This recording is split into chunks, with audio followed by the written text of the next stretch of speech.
What's that? No, I woun't think. I make sure all my photos are originals. They're complete originals. I don't double up anything here at the moment.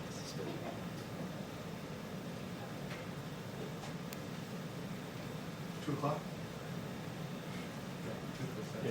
I think this is like college. It's like college though. We only have to give them 15 minutes and then we can go to the student center. 30-minute warning.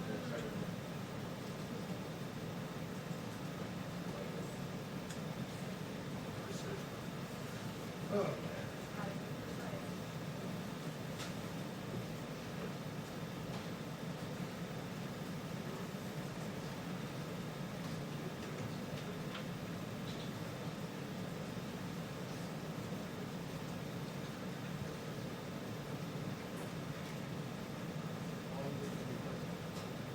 A while now. I'm sorry. No, for a while. I think we did records.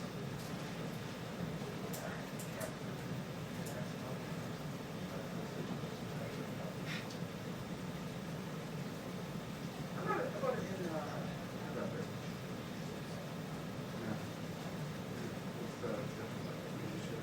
Yeah. How long is the book going to be?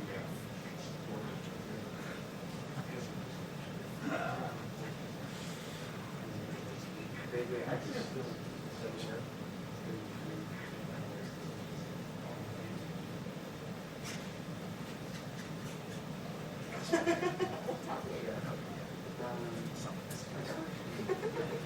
I got a lot.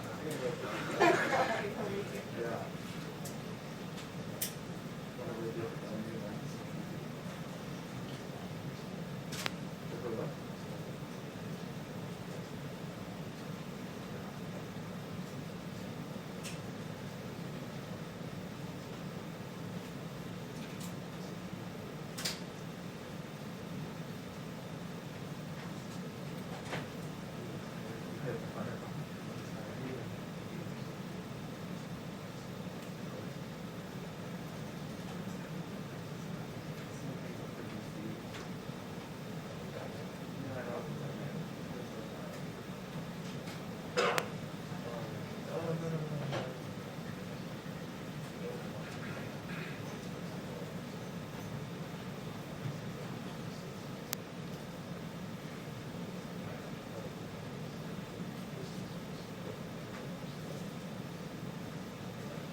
Evan, you want to go ask if we need a second photographer to cover the 4 o'clock event?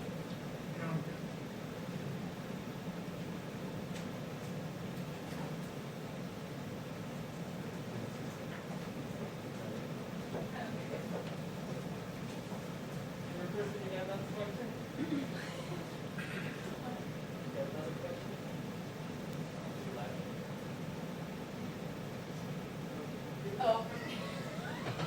I know.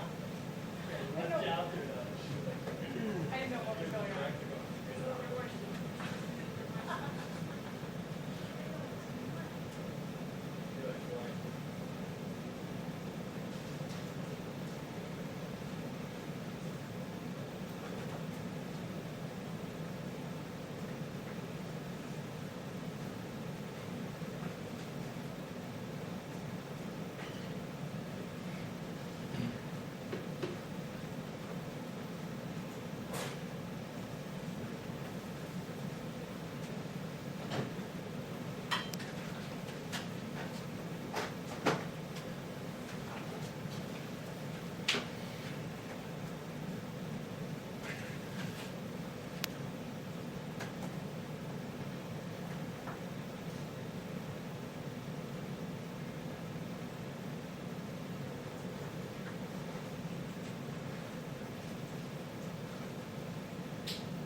Thank you.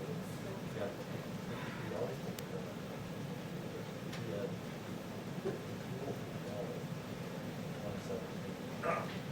Trump address Red Iron. And it was like a 45 that they did that he had to transcribe, and they threw him out of the White House midnight. Then he got into the taxi with some drunk, got in the taxi, crashed the taxi while he's trying to transcribe to the taxi. It's a pretty good series of tweets. It's legendary. Oh, thank you.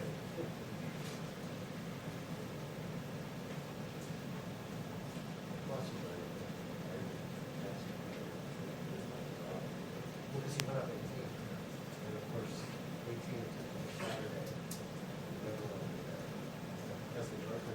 He says subsequently. I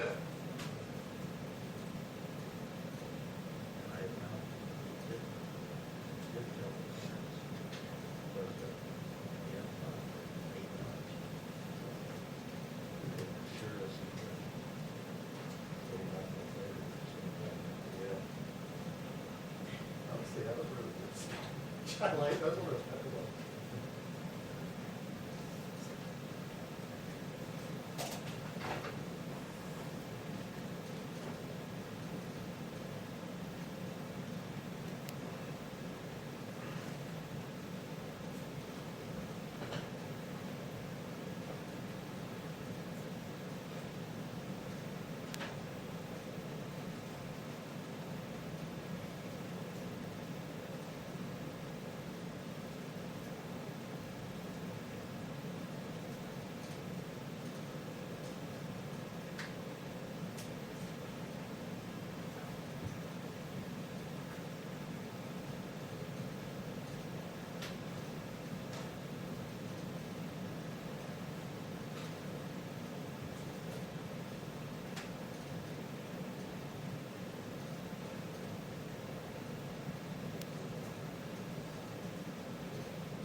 Roscoe.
That's right.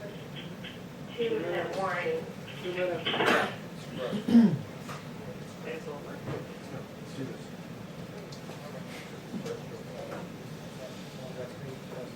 Is that still for the briefing or is that for the fourth weapon?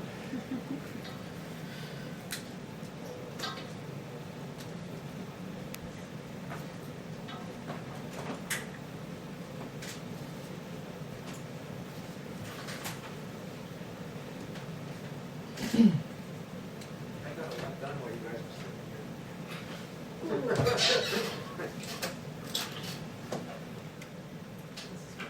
That was nice to make people laugh.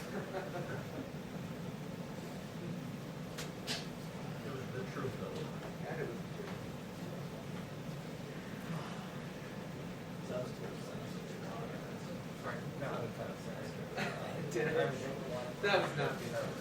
Yeah, you were just crafting clever ways. That's right.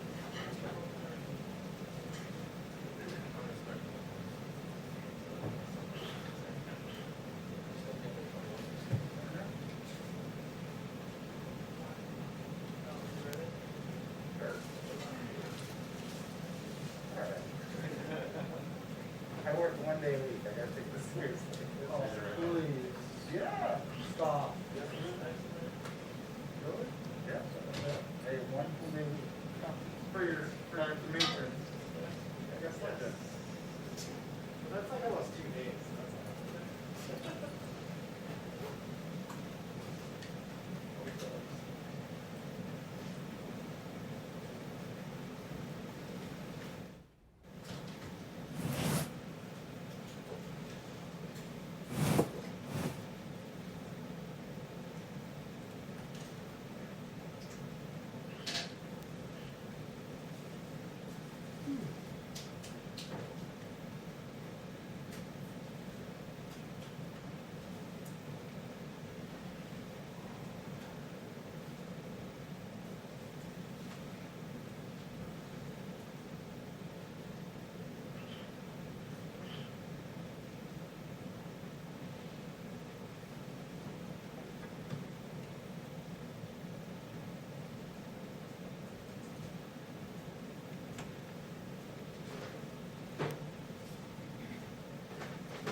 Hello, everyone. This afternoon, President Trump will deliver remarks on rolling back regulations to help all Americans. Deregulation has been a top priority of this president. The president reversed the disastrous overregulation of the Obama-Biden administration. Under President Trump, 7 deregulatory actions have been taken for every 1 new regulation. This amounted to $50 billion in regulatory cost savings.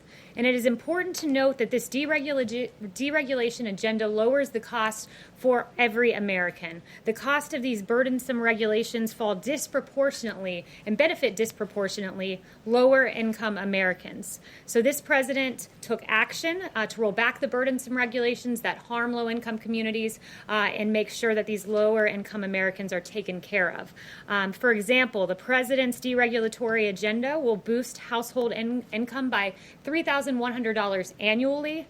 Thanks to President Trump's rolling back of the Obama-Biden era CAFE standards, families will have access to cheaper cars.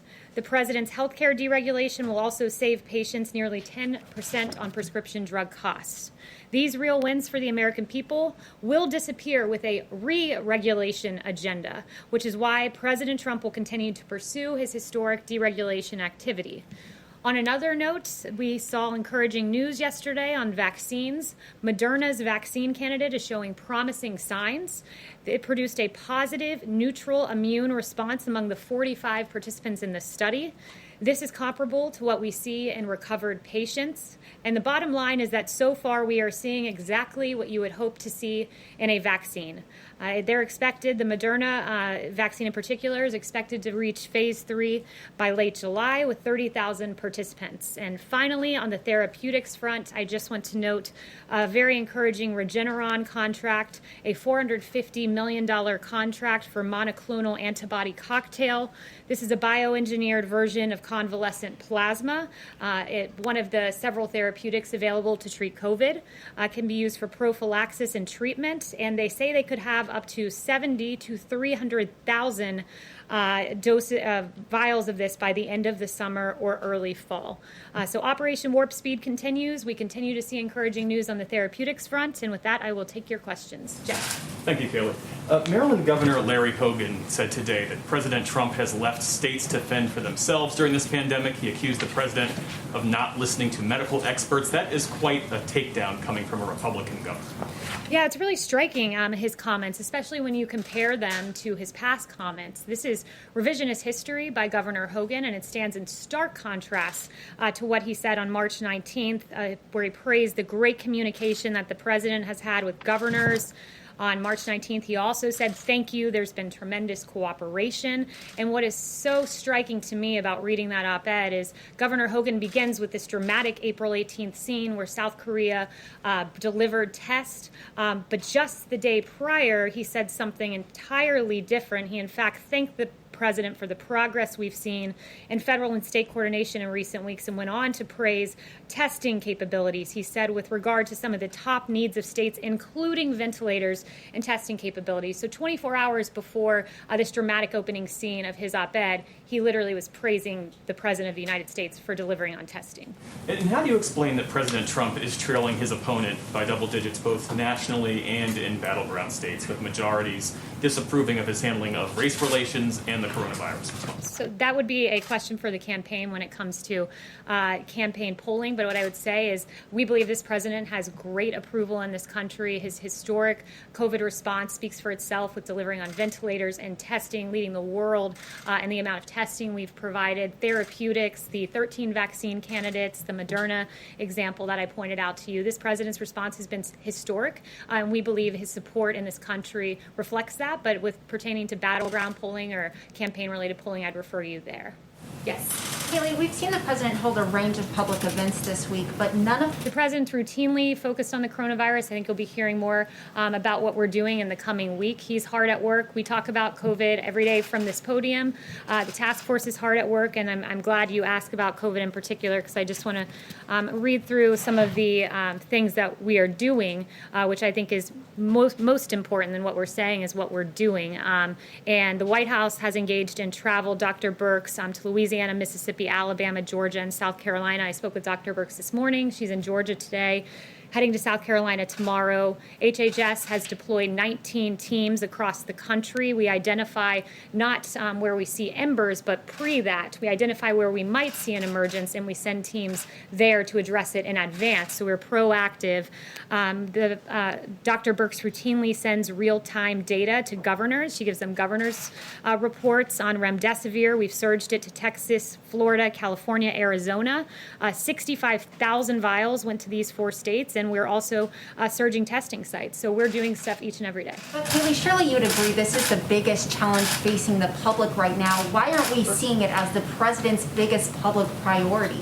The president's focusing on a lot. Look, the president just yesterday held a big press conference, if you will, or an unveil in the Oval Office about MS-13.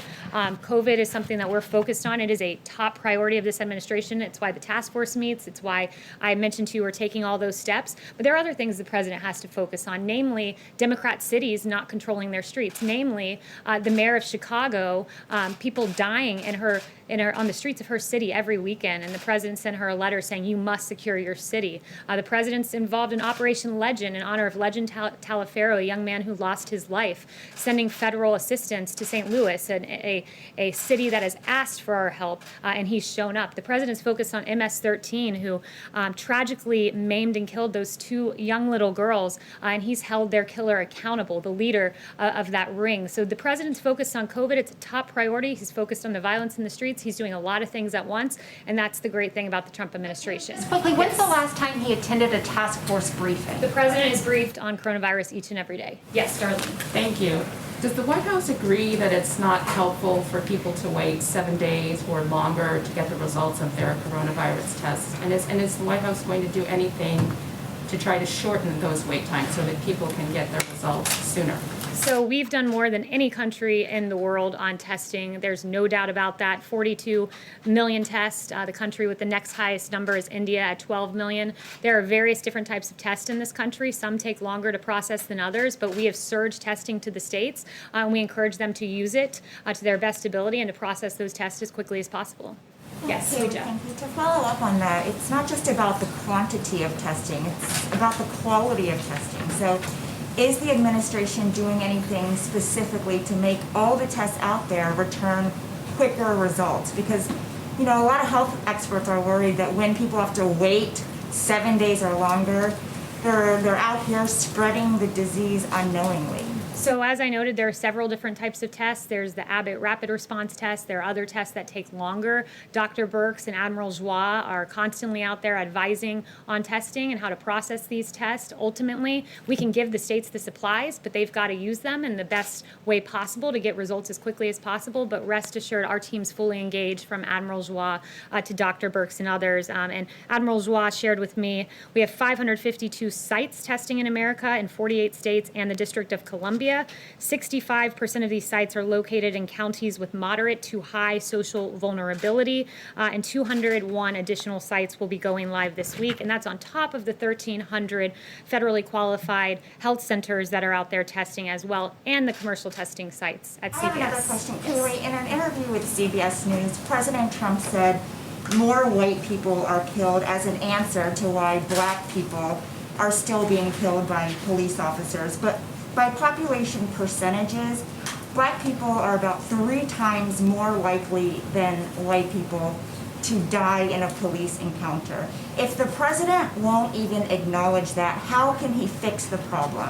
The president has routinely acknowledged and expressed the absolute atrocity of the case of George Floyd, and his heart goes out to that family still.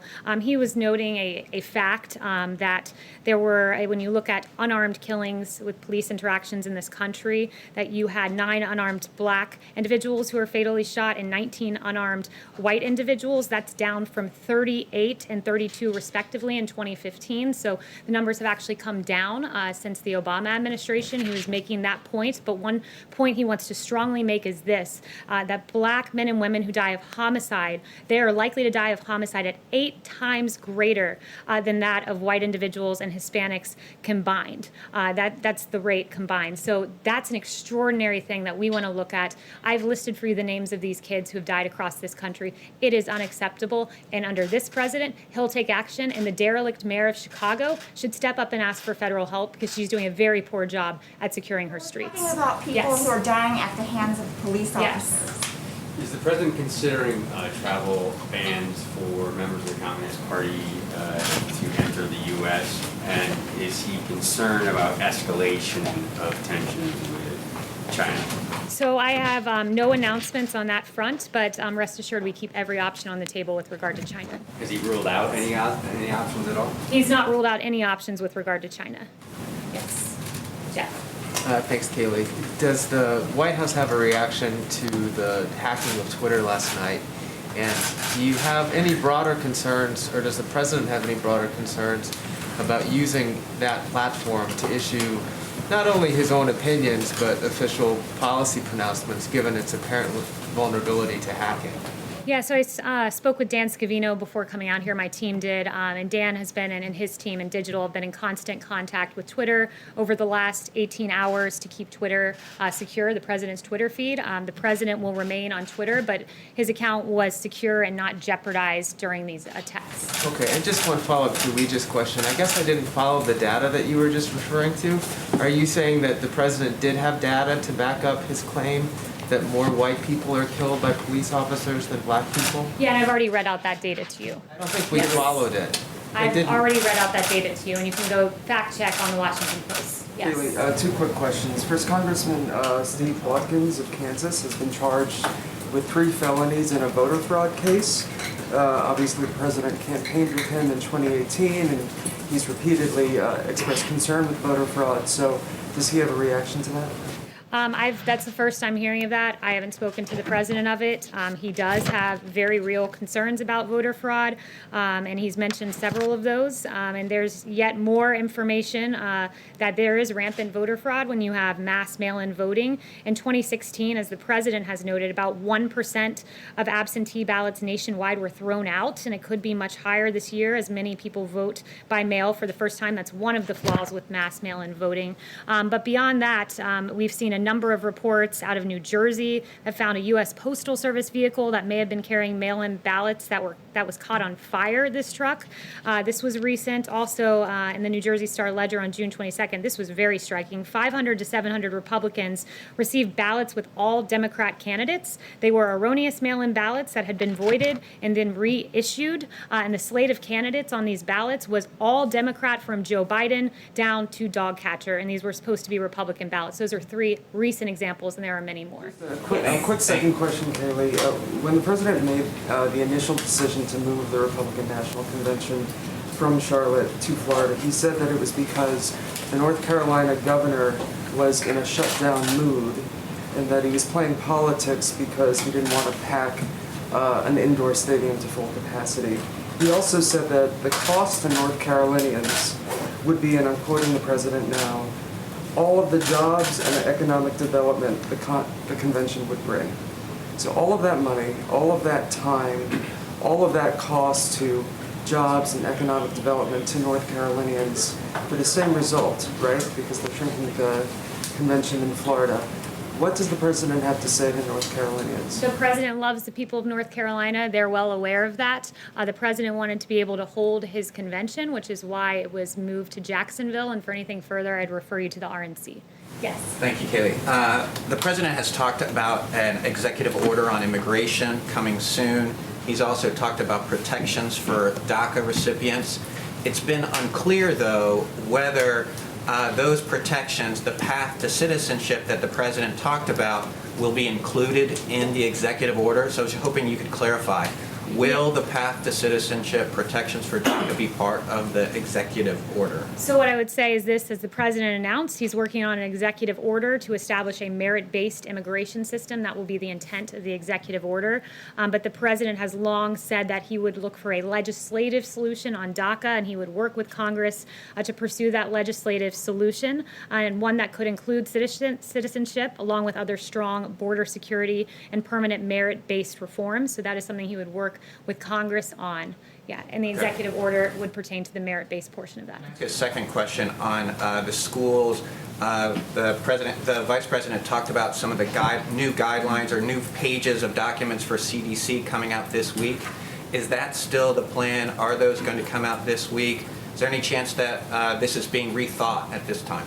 So those are CDC guidelines you're referencing, so I'll leave it to CDC as to when those guidelines come out. But we really would like to see schools open. As has been clear, we don't think our children should be locked up at home with devastating consequences when it's perfectly safe for them to go to school, as emphasized by many medical experts. So the president is very keen on seeing schools reopen. It's the only thing that's fair to America's children. Yes. Thanks, Kayleigh. Two quick questions for you.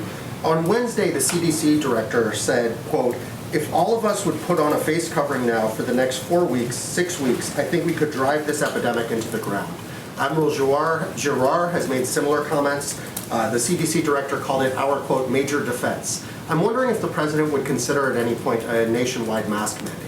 Well, the president has said that he would wear a mask if he was in a place where he couldn't be appropriately social distanced. He did wear a mask this weekend when he visited the hospital. So he has shown that he'll wear a mask, and not only that, that he would wear one if he wasn't socially distanced, as evidenced by his own actions. We leave it to localities to make the decisions with regard to face coverings, and the CDC guidelines remain the same today, recommended but not required. And a quick second question for you. You were saying earlier that the president is very concerned about local officials who are not taking actions about deaths in their cities. You also said he was appalled by what happened to George Floyd. In March, a 26-year-old black woman named Breonna Taylor was killed while sleeping in her home. The 3 officers involved in that case in Kentucky have not been arrested or fired. Is the president monitoring that case at all, and does he want to see justice for Breonna Taylor? Yeah, I won't weigh into that other than to say I'd refer you to the DOJ, who takes federal action where necessary, where the facts merit, but our hearts grieve for Breonna Taylor's family. Thank you. Thank you. Another question on China. President Trump is the only U.S. president to have stood strong against China, which is of great comfort to countries like India and his other allies in the Asian neighborhood. Does he has a message to China on this? And has he spoken to China, other countries, how to collaborate against China?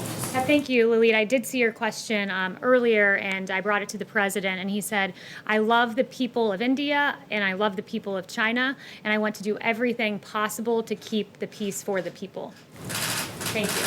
Yes, a question that flows from 2 events that we saw recently that we wouldn't have seen at previous White Houses. The first was the campaign meeting in the cabinet room last month, and then the political speech in the Rose Garden this week. Can you talk about your understanding of what the White House policy is for this White House as far as politics? Is there any place in the White House where you think politics is inappropriate? I mean, where do you draw the line? We act in accordance with the Hatch Act. It's well established that the president and vice president are not subject to the Hatch Act. It says this much in the Hatch Act. It says that the Hatch Act applies to executive branch employees, which is defined in the Hatch Act as employee, meaning any individual other than the president and the vice president. So his speech in the Rose Garden was entirely appropriate. The Hatch Act has nothing to do with this, though. What? It has everything to do with this. Go read the Hatch Act. That's what you're alleging is problematic for the president. Stating but your real problem was the fact that the president gave a very good, powerful speech from the Rose Garden. Owen. Well, you talked about earlier with school districts, but we're seeing more school districts, at least in Virginia, for example, last night, deciding to go online only. What does the president say to parents out there who are now going, okay, what do I do with my kids? Yeah, the president has said unmistakably that he wants schools to open, and I was just in the Oval talking to him about that. And when he says open, he means open and full, kids being able to attend each and every day at their school. The science should not stand in the way of this. And as Dr. Scott Atlas said, I thought this was a good quote. Of course we can do it. Everyone else in the Western world, our peer nations, are doing it. We are the outlier here. The science is very clear on this. That, for instance, you look at the JAMA pediatric study of 46 pediatric hospitals in North America that said the risk of critical illness from COVID is far less for children than that of seasonal flu. The science is on our side here, and we encourage for localities and states to just simply follow the science, open our schools. It's very damaging to our children. There's a lack of reporting of abuse. There's mental depressions that are not addressed, suicidal ideations that are not addressed when students are not in school. Our schools are extremely important. They're essential, and they must reopen. Yes. Thanks. Thanks, Kayleigh. The U.S., Canada, and the U.K. today accused Russia of trying to hack coronavirus research, vaccine research. I was wondering if the president has a response to Russia for that. Yes, so the one thing I would say about that, and it was announced earlier today, is that we worked very closely with our allies to ensure that we would take measures to keep that information safe, and we continue to do so, and we're aware of those activities. Yes, Chanel. Thanks, Kayleigh. On the CDC, on the movement of data going straight from CDC to HHS now, understanding that HHS needs access to real-time data, was there also any concern whatsoever undergirding this decision regarding CDC's possible manipulation of data? There were some reports coming out of Florida. Certain states were coming out and saying mid-level CDC reports were not necessarily accurate. And so did that have any effect in this decision to send data straight to HHS? No, the intent for this decision, and I talked extensively today with Dr. Birx, with Secretary Azar, and with Dr. Redfield about this. The intent of this is we need to make sure that there is daily data that is being given to Dr. Birx and others who are running point on a lot of our actions with remdesivir and identifying hotspots. And I would point out, and I just want to explain this because I think there's been some confusion in the press, that there are two methods of data collection. The one is the National Healthcare Safety Network, and this is a CDC system, and this is where hospitals voluntarily report their data, and about 81% of hospitals were reporting their data. So we don't need 81% of hospitals reporting data. We need 100% of hospitals reporting data because it is critical that Dr. Birx and others receive the daily admissions, ICU use, and PPE numbers. And when you're only getting 81% of hospital data, that means you've got 19% of hospitals that were unaware of their needs. So what happened is we also have a second method of tracking this data, and it's the teletracker database, and this is an HHS system. And this was initially used for purposes of provider relief funding, and we asked hospitals to tell us about their COVID admissions so that we could identify possible hotspots. And as it turns out, this data ended up being more complete, more up to date with information. And so ensuring that hospitals are reporting into this system where we're getting more complete data was the reason that HHS has had this transition where they've asked hospitals to transition reporting to the teletracker system. It's important, especially with remdesivir distribution, that we know exactly where the needs are so we can surge them. So this Still have access to this data. Yes, that's right. So I did confirm that with Dr. Redfield, that this is completely open source data available to the CDC. Secretary Azar says we insist that they use it, and no one, and Dr. Redfield confirmed this, no one is taking access or data away from the CDC, and that data is routinely published so that the American people are fully informed. Yes. So I wanted to follow on that briefly. There's been some complaints, particularly among independent modelers who are using the CDC data that was updated daily to sort of put out their public models, some of which the White House has relied on, that now those dashboards have been taken down. So I'm wondering if the administration would sort of commit to making the broader database a bit more available to the public. The CDC database is the public data that's been out there. It'll continue to be public. It should be public. And this is all about getting more data out there, not less data, and ensuring in particular that our doctors get that daily data. And one thing that I'd also like to point out for everyone is just with regard to testing. We've done more than 42 million tests, as I noted. The second highest number is 12 million from India. We're leading the world in testing. It's a very stark contrast, and the president mentioned this yesterday, so I just wanted to put some additional information out there. It was actually CBS reporting that in 2009, under Obama-Biden, quote, and this is CBS reporting, CDC abruptly advised states to stop testing for H1N1 flu and stop counting individual cases. So while this president surged testing under the Obama administration, they stopped testing entirely. And Ron Klain, Vice President Biden's former chief of staff, said this: it is purely a fortuity that H1N1 isn't one of the great mass casualty events in American history. It had nothing to do with us doing anything right. This is former VP Biden's chief of staff. It just had to do with luck. Contrary to that, this president led the world in testing, led the world in ventilators, redistributing ventilators, 4 therapeutics, 13 vaccine candidates, 1 going into phase 3 clinical trial. This response has been extraordinary and historic. We didn't pause testing, the Obama-Biden administration did, and that was a shameful decision. Thank you.